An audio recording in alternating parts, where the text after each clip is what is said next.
This is a field full of highs and lows. Planting on land like this damages crops and reduces yield.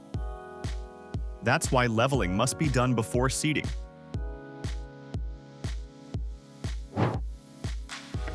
The system creates a precise topographic map of the field.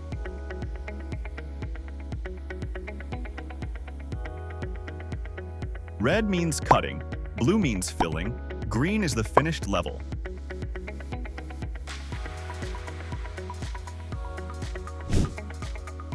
The display shows not just colors, but exact height differences from the design grade. The operator knows exactly how much soil to move.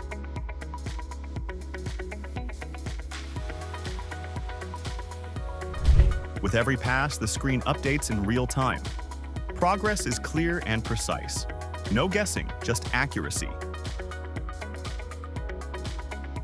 The results are clear. Even irrigation, less erosion, lower fuel costs, and higher yields. When the screen turns green, the land is ready, efficient, level, and prepared for the best harvest.